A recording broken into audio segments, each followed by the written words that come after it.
Hello students, स्वागत करती हूँ आपका आपके अपने YouTube channel jobs and career में। आज हम सॉल्व करेंगे एक्सरसाइज 4.2। लेकिन इससे पहले इसके कुछ प्रॉपर्टीज़ हैं जो मैं आपको एक्सप्लेन करना चाहूँगी। ठीक है, तो देखते हैं। सिंपल प्रॉपर्टीज़ हैं और 6 ही प्रॉपर्टीज़ हैं। तो देखिए, पहली प्रॉपर्टी क्या कहती है, the value of the determinant. जो वैल्यू है डिटर्मिनेंट की रिमेन्स अनचेंज्ड, वो अनचेंज्ड रहेगी if its rows are changed into columns. अगर इसकी जो रोज हैं वो कॉलम्स में चेंज कर दी जाए और कॉलम्स हैं वो रोज में चेंज कर दिए जाए। कहने का मतलब, अगर इसका ट्रांसपोज कर दिया जाए, किसी भी मैट्रिक्स का ट्रांसपोज कर दिया जाए, तो जो उसका डिटर्मिनेंट है ना, वो उसकी वैल्यू सेम ही रहेगी। जैसे देखिए, ये डिटर्मिनेंट था, इसकी जो वैल्यू आई थी -2 आई थी।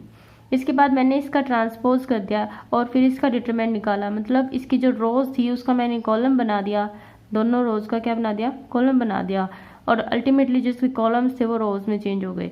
तो इसका जो डिटरमिनेंट आया उसकी वैल्यू भी क्या आई, -2। ठीक है, तो ये प्रॉपर्टी हम ऐसा कर सकते हैं, डिटरमिनेंट के ऊपर कोई फर्क नहीं पड़ेगा। ठीक है, ये प्रॉपर्टीज आपको यूज करनी है 4.2 में। जहां भी आपको लगे कि हम ये प्रॉपर्टी यूज कर सकते हैं तो वहां पे आप कीजिए, ताकि क्वेश्चन जो है वो थोड़ा सा इजी हो जाए। ठीक है, इसके बाद हम नेक्स्ट क्वेश्चन करेंगे। नेक्स्ट प्रॉपर्टी,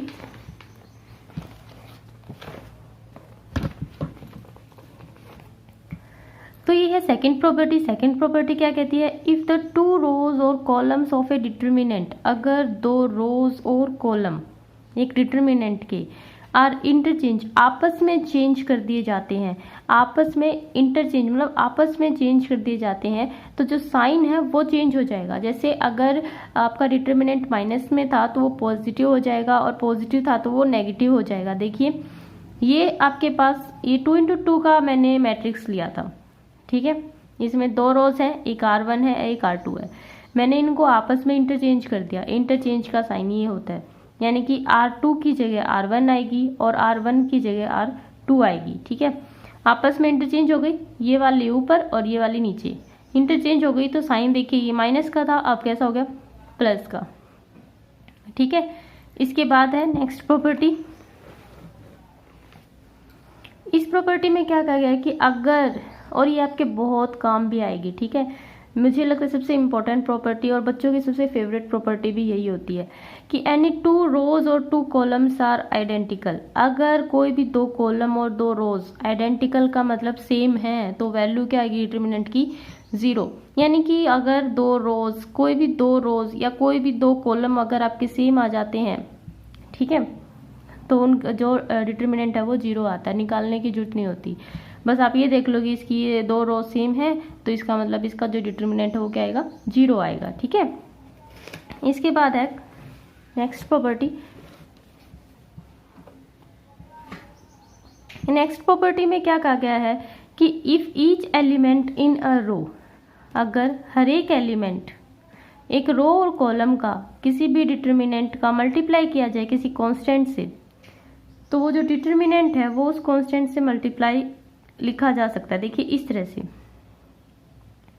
किसी मतलब रोज के कोई भी एक रो है, अगर उसका हर एक एलिमेंट के अंदर आपको कोई कांस्टेंट ऐसा लग रहा है कि इसके साथ मल्टीप्लाई में है, ठीक है, तो आप उससे वो कांस्टेंट बाहर निकाल सकते हो। कहने का मतलब है, अगर एक रो के अंदर कोई कांस्टेंट मल्टीप्लाई में है, जैसे के मल्टीप्लाई में है, तो आप उस रो में से वो के पूरे के बाहर निकाल सकते हो। ठीक है, यानी कि जो डिटर्मिनेंट आएगा उसके साथ ये के मल्टीप्लाई हो सकता है। जैसे इसकी जगह 2 होता, 2 2 एंड 2, देन ये जो 2 है ना, ये आप बाहर कॉमन ले सकते थे। ठीक है,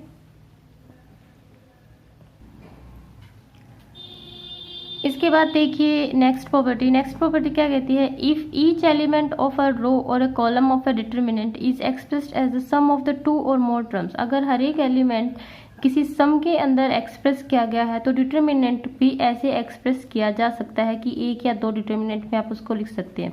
जैसे आपके पास ये मैट्रिक्स इस फॉर्म में था, ठीक है, ये 2 प्लस करके लिखा गया है, हर एक रो का हर एक एलिमेंट, ये नहीं कि सिर्फ ये अगर एक रो है तो पूरी रो का हर एक एलिमेंट ही प्लस में होना चाहिए। ठीक है, तभी आप इसको इस तरह से तोड़ के लिख पाओगे। अलग अलग।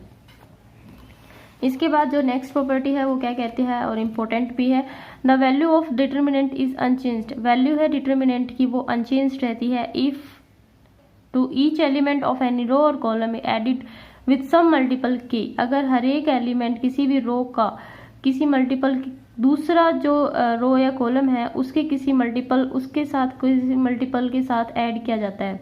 जैसे इसमें 2 रो थी, ठीक है, जो R1 है ना उसको कैसे लिखा है मैंने, प्लस भी किया है और मल्टीपल 3R2 यानी कि R2 जो दूसरी रो थी उसके सारे एलिमेंट्स को 3 से मल्टीप्लाई करके जोड़ा है किसमें, R1 में, ठीक है। इस प्रॉपर्टी के हिसाब से अगर आप R1 में कुछ चेंज कर रहे हैं, अगर आप R1 में कुछ चेंज कर रहे हैं तो R2 का या R3 का एलिमेंट आपको यहाँ पर चाहिएगा, क्योंकि इसने कहा है कि एनी अदर रो और कॉलम, तभी आपका डिटर्मिनेंट जो है वो अनचेंज्ड रहेगा, ठीक है, अदरवाइज चेंज हो जाएगा। डिटर्मिनेंट अनचेंज्ड होगा अगर आप किसी भी रो या कॉलम के अंदर किसी भी एलिमेंट के अंदर जोड़ते हैं कुछ, क्या जोड़ते हैं, किसी भी दूसरी रो का मल्टीपल, ठीक है, किसी भी दूसरी रो का मल्टीपल अगर आप जोड़ते हैं किसी दूसरी रो के अंदर तो जो डिटर्मिनेंट है वो अनचेंज्ड रहेगा। देखिए ये मेरा डिटर्मिनेंट आया था -2, इसके बाद मैंने इसके अंदर एक ऑपरेशन लगाया R1 + 3R2, ठीक है, यानी कि जो R2 है, देखिए R2 का जो एलिमेंट है उसको पहले 3 से मल्टीप्लाई कीजिए और फिर R1 का जो एलिमेंट है वो उसमें जोड़ दीजिए तो वो R1 की जगह लिखा जाएगा, ठीक है। जैसे ये है R2 का एलिमेंट 3, मुझे इस 1 की जगह क्या लिखना है, इस 1 की जगह ये 10 कैसे आया, तो देखिए 3 से मल्टीप्लाई किया 9 आ गया, प्लस R1 भी तो जोड़ना है, पहले R1 ही लिखिए, प्लस 3 × R2 यानी कि 3, ये आ गया 10। तो इस तरह से ये 10 यहाँ पर लिखा गया, ठीक है। इसी तरह से ये 14 भी यहाँ पर लिखा गया, 4 × 3 = 12, 12 and 2 14। तो जो इसका डिटर्मिनेंट आया वो देखिए अब भी सेम ही है और पहले भी यही था। तो कहने का मतलब है अगर आप इस तरह से कोई ऑपरेशन लगाते हैं तो जो डिटर्मिनेंट है वो चेंज नहीं होगा, वो अनचेंज्ड ही रहेगा, ठीक है। इसके बाद हम करते हैं इसके कुछ क्वेश्चंस। तो ये है इसका फर्स्ट क्वेश्चन देखिए, विदाउट एक्सपेंडिंग, आपको बिना एक्सपेंड किए prove that each of the following determinant vanishes. जो इनमें से हर एक का डिटर्मिनेंट है ना वो आपको 0 दिखाना है। क्या दिखाना है, 0 दिखाना है। 0 दिखाना है तो आपको प्रॉपर्टीज यूज करनी है, एक्सपेंड नहीं करना है, जैसे हम पिछले एक्सरसाइज में डिटर्मिनेंट निकालते थे, ठीक है, उस तरह से नहीं करना है। तो ये देखिए 148, 111, 37, 4, 3, 1, 23, 17 एंड 101। तो सबसे पहले आप ये देखिए कि इसमें से कुछ कॉमन आ रहा है या नहीं, ठीक है। तो बिल्कुल आ रहा है क्योंकि ये सारे 37 की टेबल में आते हैं, 37 की टेबल में आते हैं। तो इस कॉलम में से आप क्या कीजिए, 37 को कॉमन निकालने की कोशिश कीजिए, ठीक है। तो ये इसको क्या लिखोगे आप, 37 × 4, 37 × 3 एंड 37 × 1, देन 4, 3, 1, 23, 17 एंड 101। अब देखिए हमारी एक प्रॉपर्टी है, थर्ड प्रॉपर्टी है।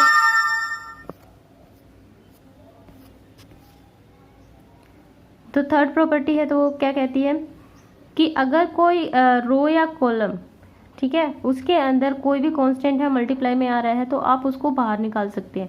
तो इस 37 को मैंने बाहर ले लिया तो अंदर क्या बच गया, 4, 3, 1 कॉमन निकाल लिया 37, ठीक है, और 4, 3, 1, 23, 17 एंड 101। अब देखिए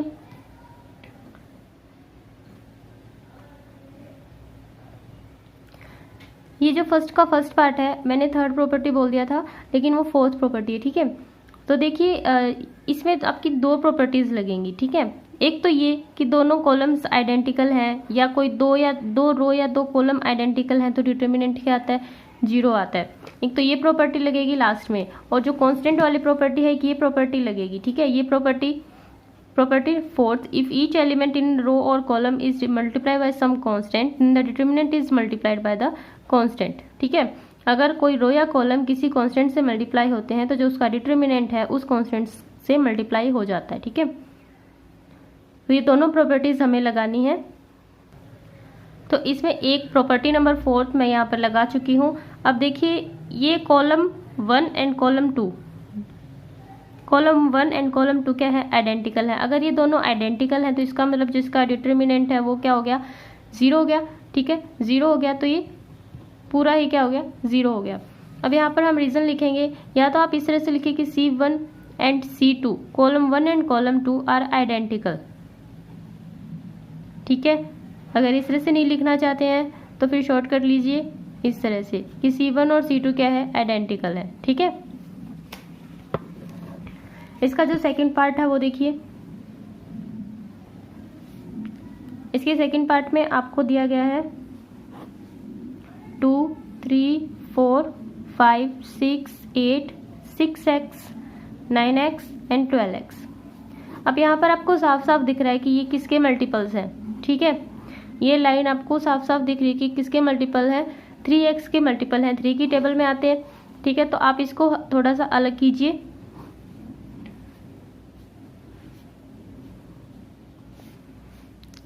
थ्री इंटू 3x, x भी तो कॉमन ले सकते हैं ना हम, क्योंकि सबके अंदर है, 3x into 2 and 3x into 3 and 3x into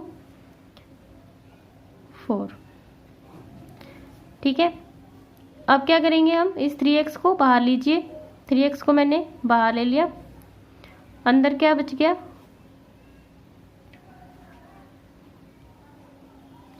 आप देखिए रो 1 एंड रो 3, पहली रो और तीसरी रो आपस में क्या है, आइडेंटिकल है, आपस में आइडेंटिकल है। तो इसका मतलब जिसका डिटर्मिनेंट है वो क्या आएगा, 0 आएगा। तो 3x इंटू में 0 क्या आ गया, 0, तो निकल गया क्वेश्चन, ठीक है। यहाँ पर आप लिख सकते हैं कि R1 एंड R3 कैसी है, आइडेंटिकल है, इसलिए आपका डिटर्मिनेंट क्या आया, 0 आया। इसके बाद जो इसका थर्ड पार्ट है वो देखिए,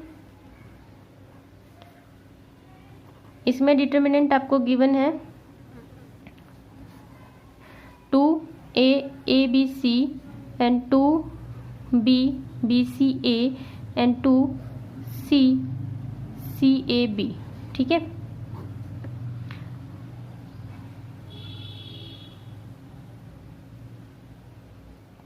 तो इसके अंदर हम क्या कर सकते हैं, एक तो देखिए ये ABC, ये भी तो ABC है और ये भी ABC है, ये उल्टा सीधा लिखने से कोई दिक्कत तो हो नहीं सकती। 1 इंटू 2 इंटू 3 लिखो, या 3 इंटू 2 इंटू 1 लिखो, या 1 इंटू 2 इंटू 3, या फिर किसी भी तरह से लिखो, ठीक है। तो मतलब ये भी सारी चीज़ें सेम है और ये भी सेम है। तो सबसे पहले मैं इस 2 को बाहर निकालती हूँ कांस्टेंट की प्रॉपर्टी के हिसाब से। तो मैंने इस 2 को बाहर निकाला तो अंदर क्या बच गया, 1 1 1, ABC और ABC BCA और CAB। इसके बाद 2 इंटू में इस ABC को भी बाहर निकाल लेंगे, क्योंकि ये भी तो पूरी कॉलम में है ना, हमें तो पूरी रो या पूरे कॉलम के अंदर जो भी कांस्टेंट आपको मल्टीप्लाई में दिख रहा है आप उसको बाहर निकाल सकते हैं, हमारी प्रॉपर्टी यही कहती है, ठीक है। तो 1 1 1 एंड ABC, यहाँ पे भी क्या बच गया, 1 1 1। ये देखिए ये दोनों क्या हो गई, आइडेंटिकल हो गई। अगर ये दोनों आइडेंटिकल होगी तो डिटर्मिनेंट क्या हो गया, 0 हो गया। और यहाँ पर कुछ भी हो आंसर क्या आएगा, 0 ही आएगा। क्यों आएगा, क्योंकि कॉलम 1 एंड कॉलम 3 कैसे हैं, आइडेंटिकल हैं, ठीक है, इसलिए ये क्या आ गई, 0 आ गई। इसका फोर्थ पार्ट भी देखिए, तो ये देखिए फोर्थ पार्ट में हमें ये गिवन है, ठीक है, हमें ये गिवन है। तो हमें क्या दिखाना था कि जो डिटर्मिनेंट है ना वो 0 आना चाहिए। तो हम इसका डिटर्मिनेंट 0 कैसे लेके आएंगे, तो सबसे पहले हम इस फॉर्मूले को खोलते हैं। ये जो फॉर्मूले हैं cos alpha plus beta cos x plus y का फॉर्मूला, ठीक है। तो खोलिए, sine alpha, sine beta and sine gamma. Cos alpha, cos beta, cos gamma. इसको खोलिए, क्या बन जाएगा, cos x plus cos y minus sine x minus into sine y. ठीक है, बस यहाँ पर अल्फा और ये डेल्टा है, तो इस एक्स और वाई की जगह आपको अल्फा और डेल्टा लगाना है। तो चलिए खोलते हैं इसको, ये हो जाएगा कोस alpha cos delta minus sign alpha sine delta. इसी तरह से इसका फॉर्मूला खोल लेंगे, कोस beta cos delta minus sign beta sine delta. इसी तरह से इसका cos gamma cos delta minus sign gamma and sine delta. ठीक है स्टूडेंट्स, इसके बाद अब हमारे पास इतना क्वेश्चन आ गया। अब हमें इसको मतलब हमारी कोशिश रहेगी कि हम जीरो बना लें। ठीक है, कम से कम अगर आप तीनों को जीरो नहीं बना सकते तो कम से कम कोई दो एलिमेंट तो ऐसे होंगे जिनको हम जीरो बना सकें। ठीक है, तो देखिए मैं इसको कैसे जीरो बना दूं। इनको कोस अल्फा है, अगर मैं इसको इसमें जोड़ दूं तो कोस अल्फा जुड़ जाएगा। ठीक है, लेकिन अगर कोस अल्फा के साथ कोस डेल्टा हो, अगर कोस अल्फा के साथ कोस डेल्टा हो तो क्या होगा, कट जाएगा ना ये। इसका मतलब सबसे पहला स्टेप हमें ऑपरेशन किस पे लगाना है, C3 पे, इस पे लगाना है, इस कॉलम पे। ठीक है, इस कॉलम पे, क्योंकि अगर हम इसको सॉल्व भी करेंगे ना तो भी ये बहुत बड़ा हो जाएगा। तो कोशिश ये करना कि आप इसी को जीरो बनाओ। तो पहले इसको मल्टीप्लाई करेंगे कोस डेल्टा से, इसको किससे मल्टीप्लाई करेंगे, कोस डेल्टा से, और इनको मल्टीप्लाई करने के बाद इसमें जोड़ देंगे। इसमें जब जोड़ेंगे नहीं, घटाएंगे, क्योंकि जोड़ेंगे तो दो हो जाएंगे, दो नहीं, हमें तो खत्म करना है। ठीक है, तो हम इसको माइनस करेंगे इसके अंदर से, फिर ये कट जाएगा। अब बच गया ये, तो साइन अल्फा है हमारे पास। ठीक है, इसी तरह से हम इसको साइन डेल्टा से मल्टीप्लाई करके, ये माइनस का है ना, तो ये वाला इसमें हम ऐड कर देंगे, और इस तरह से इन दोनों को ऐड करने के बाद ये सारे कट जाएंगे और ये जीरो आ जाएगा। ठीक है, इसी तरह से इन दोनों के साथ भी हम करेंगे सेम प्रोसीजर। तो देखिए हम क्या ऑपरेशन लगाएंगे इसमें, ऑपरेटिंग, हम कॉलम 3 पे ऑपरेशन लगा रहे हैं। क्या ऑपरेशन लगा रहे हैं कि कॉलम 3 के एलिमेंट्स तो हैं ही, ठीक है, प्लस में, कि ये तो है ही हमारे पास, इसके अंदर हमें माइनस करना है। ये किसका एलिमेंट है, कॉलम 2 का।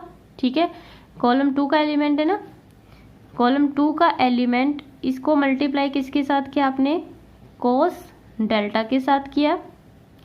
देखिए सब जगह कोस डेल्टा ही है, क्योंकि आप पूरे कॉलम पे ही ऑपरेशन लगा रहे हैं। तो कोस डेल्टा के साथ मल्टीप्लाई करेंगे तो इसकी भी कोस डेल्टा के साथ मल्टीप्लाई हो जाएगी, इसकी भी कोस डेल्टा के साथ। तो कोस डेल्टा के साथ हमने इसको मल्टीप्लाई किया, यानी कि कॉलम 2 के एलिमेंट्स को हमने कोस डेल्टा के साथ मल्टीप्लाई करके इसके अंदर जोड़ा। ठीक है, इसके बाद जोड़ा था नहीं, घटाया था, जोड़ा नहीं था, तो बड़ा बनवा दोगे। ठीक है, हमें तो माइनस करना है, क्योंकि ये वाला प्लस में है तो ये माइनस करना है। और फिर इसके साथ हमें ये देखिए, ये माइनस का है ना, तो ये वाला प्लस में चाहिएगा, प्लस साइन अल्फा और साइन डेल्टा, ये ऐसा लेके आना है। ये साइन अल्फा C1 का एलिमेंट है, इसको हमने मल्टीप्लाई किया साइन डेल्टा से। ठीक है, अब हमें ये ऑपरेशन लगाना है इसके ऊपर, कॉलम 3 के ऊपर, तो हम ये लगाते हैं।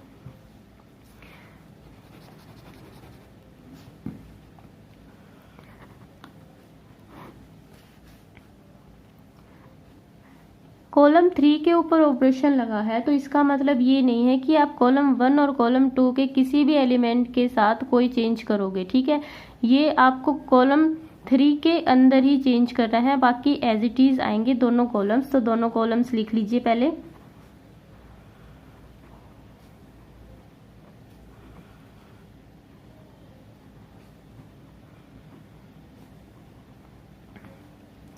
अब जैसा आपका ऑपरेशन है कि हमें कॉलम 3 के अंदर सबसे पहले तो कॉलम 3 ही लिखना है, तो कॉलम 3 लिख लीजिए।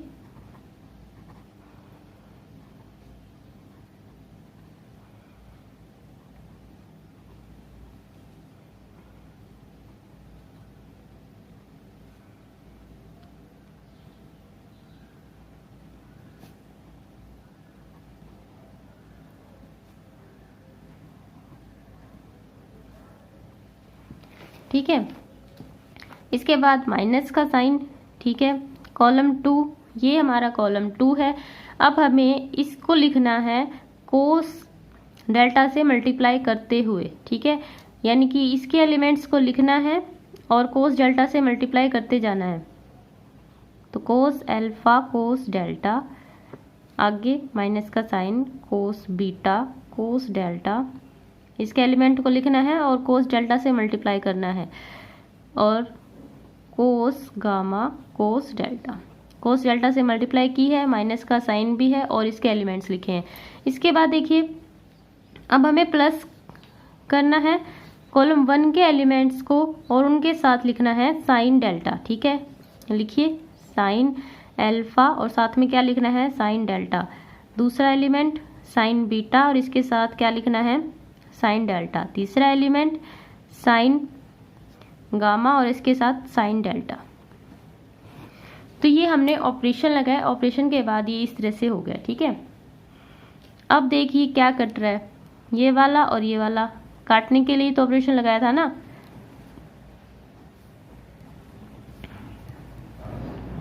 ठीक है, तो ये हो गए 0।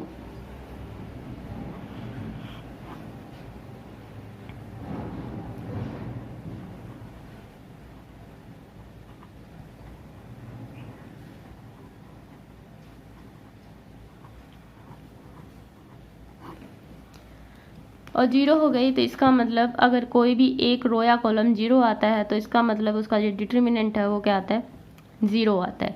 ठीक है, उम्मीद करती हूँ आपको समझ आया होगा। ये इसका 4th पार्ट है। इसके बाद हम इसका 5th पार्ट और देख लेते हैं। देखिए इसका 5th पार्ट आपको अपने आप करना है। ये ax प्लस पी वाई है। ठीक है, ax प्लस पी वाई है। यहाँ पर आपको a दिख रहा है, यहाँ पर p दिख रहा है। इस a को x के साथ मल्टीप्लाई कीजिए, क्योंकि सब x के साथ मल्टीप्लाई है, सब y के साथ मल्टीप्लाई है। ठीक है, यानी कि अगर मैं इनको C1 के एलिमेंट्स को किसके साथ मल्टीप्लाई करूँ, x के साथ मल्टीप्लाई करूँ और माइनस कर दूँ यहाँ पर C3 के साथ। ठीक है, और फिर पी वाई भी तो चाहिए, यानी सबके साथ y है, तो इनको यानी कि जो ये कॉलम 2 के एलिमेंट्स हैं इनको y के साथ मल्टीप्लाई करके हमें यहाँ पर माइनस कर देना है। तो ये क्या जाएंगे, 0 हो जाएंगे ये सारे के सारे। ठीक है, तो ये वाला क्वेश्चन आप अपने आप ट्राई कीजिएगा, अपने आप कीजिएगा। इसके बाद देखते हैं इसका नेक्स्ट क्वेश्चन। देखिए next question number 2। Question number 2 में कहा गया कि अगर ए बी सी एक एपी में है, अगर ए बी सी एक एपी में है तो प्रूव कीजिए कि ये जो मैट्रिक्स का डिटर्मिनेंट है ये क्या है, 0 आए। ठीक है, तो 0 आए, तो 0 आने के लिए उसने तो हमें सिर्फ एक ही चीज़ कही है कि ए बी और सी। अब इसमें ए बी सी देख लो, ये ए है, ये बी है और ये सी है। ये किस में है, एपी में है। ठीक है, और उसने कुछ नहीं दिया और कहा है कि 10 के इक्वल आपको लेके आना है। तो हम इसके ऊपर ऑपरेशन लगाएंगे और कहीं से भी या तो 2 रो आइडेंटिकल कीजिए आप, अगर ये नहीं हो पाता है तो 2 0 लेके आइए। ठीक है, तो 0 लेके आना बड़ा आसान लगता है मुझे तो। ठीक है, तो देखिए मैंने रो 1 के ऊपर ऑपरेशन लगाया है, R1 plus R3 minus 2R2। ये रो 1 है। ठीक है, इसके अंदर आप ये देखिए 6 और 4 10 है, इन दोनों को जोड़ेंगे तो कितना बनेगा, 10। और ये 5 है, यानी कि 2 गुना 10 में से 10 हटाइए, ये आ जाएगा 0। तो इसी से थोड़ा सा अंदाज़ा लगा के देखिए क्या इन नंबर्स के साथ भी ऐसा ही है। ठीक है, तो देखिए ऐसा ही है, इतना मुश्किल तो कुछ देंगे नहीं क्योंकि क्लास +2 ही है। ठीक है, तो आपको क्या करना है, इन दोनों को जोड़ना है। इन दोनों को जोड़ दिया, ठीक है, तो क्या बन गई, इन दोनों को जोड़ने के बाद 2y एंड 4y, ये 6y और ये दोनों 10 हो गए। और इसमें से घटा दिया इसका डबल करके, यानी कि इसको 2 से मल्टीप्लाई करके माइनस कर दिया, -6y एंड माइनस का 10, ठीक है। ये मैंने इसके ऊपर ऑपरेशन लगाया और इस ऑपरेशन की वजह से ये जो दोनों एलिमेंट्स हैं ना, ये दोनों क्या हो गए, 0 हो गए, ठीक है, क्योंकि ये रो 1 के एलिमेंट है। थोड़ा सा इसमें भी थोड़ा सा ये छोटा हो गया, छोटा लगा लो जी, पहले 2 का अक्षर का था, अब 3 अक्षर का हो गया, ठीक है। अब देखिए 2 0 आने के बाद आपको एक्सपेंड में बहुत आसानी मिल जाती है, लेकिन उससे पहले अब इसने भी क्वेश्चन में कहा था, कुछ दिया था तो उसका तो यूज़ करना है ना, ठीक है। इसने क्वेश्चन में ये कहा था कि ए बी और जो सी है वो एपी में है। एपी में होने का क्या मतलब है, ए बी और सी एपी में है तो इसका मतलब ए प्लस सी किसके बराबर होगा, 2b के बराबर होगा, ठीक है। ये किसी भी एपी पे आप ये रूल अप्लाई करके देख लेना, ठीक है।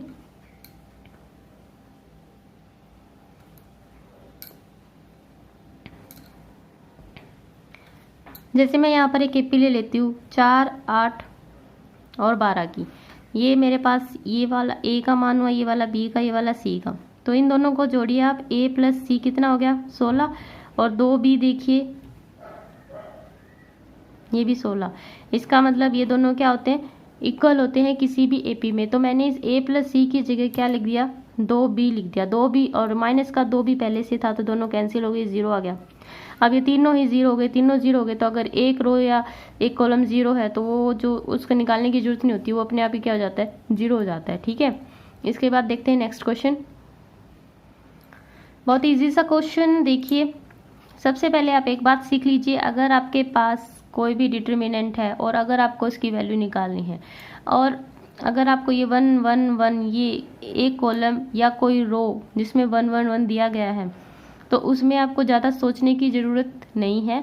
आपको सिर्फ इतना करना है कि 1 में से 1 घटाओ 0 आ जाएगा, इस 1 में से 1 घटाओ 0 आ जाएगा, इस 1 में से क्या घटाओगे, इस 1 में से आप कुछ नहीं घटाओगे। ये आपको ऐसे कैसे रखना है, क्यों, क्योंकि आप एक बार में सिर्फ 2 ही ऑपरेशन लगा सकते हो, ठीक है।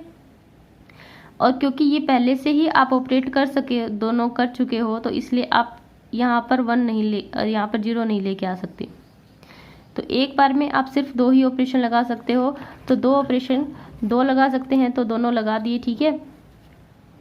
क्या ये है तो ये कॉलम, ठीक है, लेकिन हमें ये इसके यहाँ पे माइनस करना है। तो जो मेरा पेन है वो देखिए यहाँ से यहाँ जा रहा है, इसका मतलब ये ऐसे जा रहा है सीधी लाइन, ठीक है। तो ये जो ऐसी लाइनें होती है वो किसकी होती है, रो की। तो इसका मतलब जो ऑपरेशन लगेगा वो किस में लगेगा, रो में लगेगा, ठीक है। यानी कि ये पहली रो और ये दूसरी रो, तो ऑपरेटिंग हम रो 1 में से दूसरी रो को माइनस कर रहे हैं। हमें ये माइनस करना है, ये कौन सी रो है, सेकंड रो, और ये फर्स्ट रो। तो आपको 1 में से 1 माइनस करना है, यानी कि रो 1 में आपको R1 माइनस R2 करना है, ठीक है। रो 1 के अंदर मैंने क्या ऑपरेशन लगाया, R1 माइनस R2। इसी तरह से इसमें ये R2 का एलिमेंट है, तो पहले आप ये एलिमेंट भी तो लिखोगे, फिर ये लिखोगे R3। तो R2 के अंदर मैंने क्या किया, R2 माइनस R3, ठीक है। इसको इस साइड लीजिए और इनको माइनस कर लीजिए। माइनस करने के बाद आपके पास ये 2 0 आ जाएंगी। इसके बाद आपको ये देखना है कि ये 2 0 आई हैं, ये रो में आई हैं कि कॉलम में आई हैं। तो ये इस तरह से, क्या ये कॉलम है, ठीक है। कॉलम है तो आप इसको एक्सपेंड कीजिए against column, along column. Column कौन सा है, ये थर्ड कॉलम है, तो थर्ड कॉलम के अलोंग जब आप इसको एक्सपेंड करेंगे तो देखिए, ठीक है, यहाँ पे दिखा देती हूँ मैं। ये वाली कॉलम छोड़ दिया, ये वाली रो छोड़ दी, आपके पास ये 4 रो बच गए, ठीक है। इनकी क्या करेंगे, मल्टीप्लाई।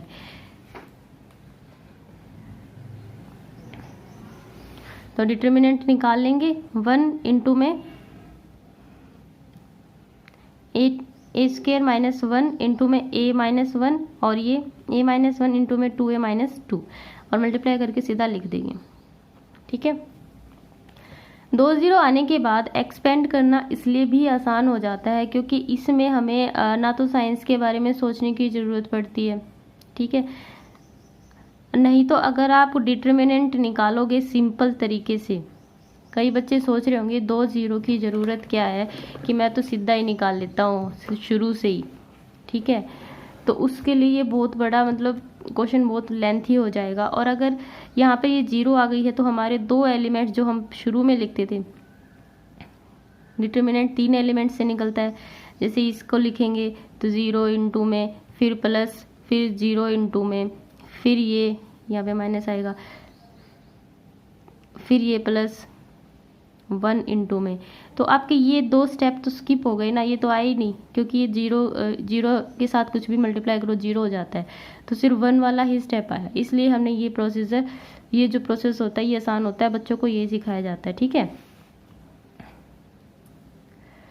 तो आप आगे कर लेना, ये क्वेश्चन सॉल्व कर रखा है, कुछ नहीं है। a माइनस 1, पहले a माइनस 1 कॉमन ले लिया, इसके बाद इसमें भी a माइनस 1 था तो इसलिए एक बार इसका, फिर बाहर इसका भी ले लिया तो ये 2 हो गए, फिर दोबारा अंदर a माइनस 1 आया और ये इसी के इक्वल आपको प्रूव करना था।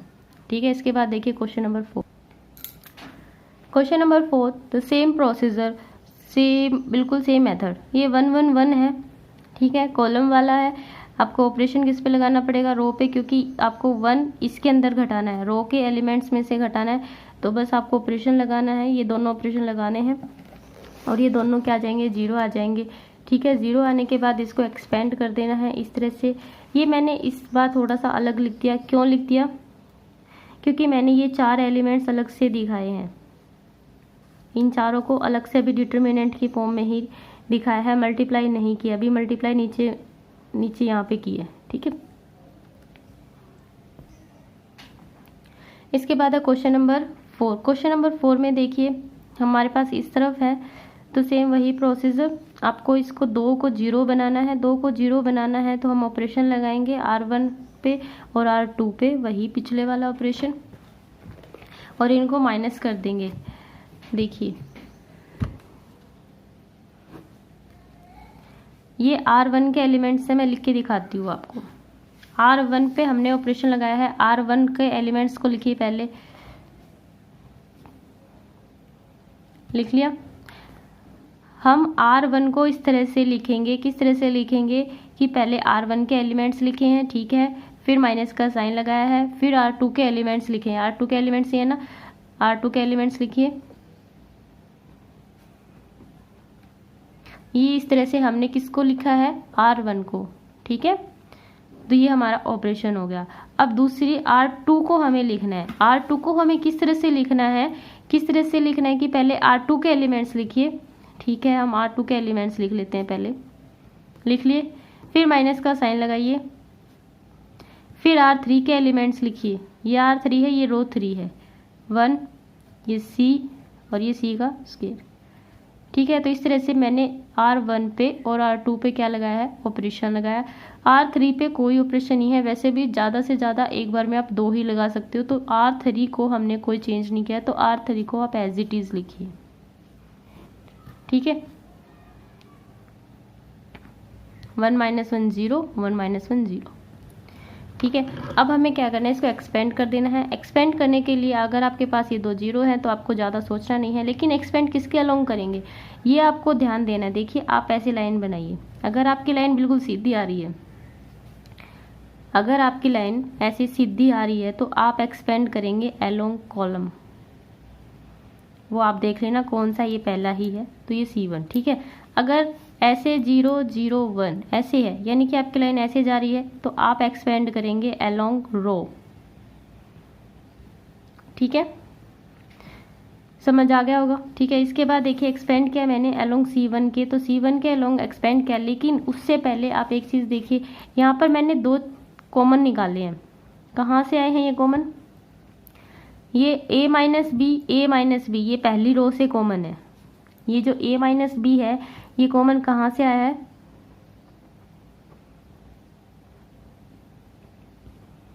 पहली रो से कॉमन आया है, और ये जो b माइनस सी है ये दूसरी रो से कॉमन आया है,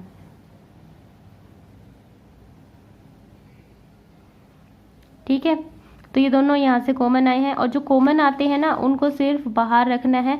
ये आपका डिटर्मिनेंट है, ये कॉमन वाले हैं, तो कॉमन वालों की डिटर्मिनेंट के साथ मल्टीप्लाई हो जाती है एज पर, जैसे मैंने प्रॉपर्टी पढ़ाई थी कि जो कांस्टेंट होते हैं वो बाहर आ जाते हैं और डिटर्मिनेंट के साथ हम उनकी मल्टीप्लाई कर देते हैं। ठीक है।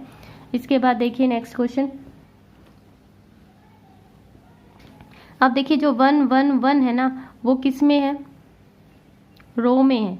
ठीक है, किस में है, रो में है। लेकिन हमें माइनस कैसे करना है, इस 1 में से ये माइनस करना है। ठीक है, इसमें से ये माइनस करना है।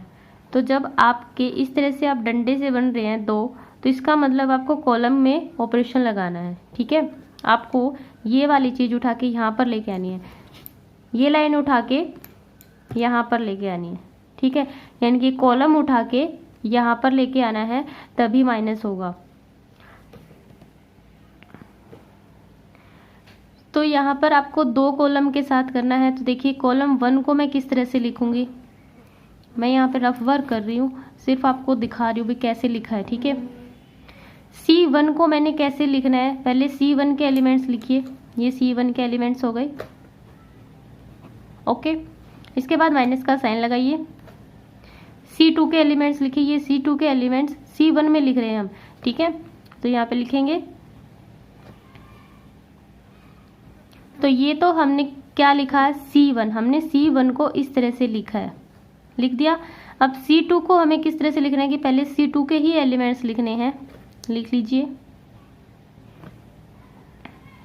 फिर माइनस का साइन लगाना है और C3 के एलिमेंट्स, ये C3 के एलिमेंट्स लिखने हैं और फिर C3 के ऊपर कोई ऑपरेशन नहीं है तो C3 के ऐसे लिखें जो C3 के हैं। ठीक है, तो अब इनको यहाँ पे सॉल्व करके लिखना है, आगे कुछ नहीं करना। जो इक्वल आ रहा है, अगर कॉलम में से आ रहा है तो कॉलम में से लिख लीजिए, अगर रो में से इक्वल कॉमन आ रहा है तो आप रो वाला लिख लीजिए। ठीक है, अब यहाँ पे अल्फा माइनस बीटा कॉमन था, कॉमन आ रहा है कहाँ से, इस कॉलम में से। देखिए अल्फा माइनस बीटा, और ये सिर्फ माइनस की अगर आप साइन कॉमन ले लेंगे, ये माइनस यहाँ पे ले लेंगे तो ये भी ऐसा ही बन जाएगा। ठीक है, और इसी तरह से ये वाला, इसमें भी माइनस बाहर ले लेंगे तो ये इस तरह से बन जाएगा और ये दोनों कॉमन आ जाएंगे। ठीक है,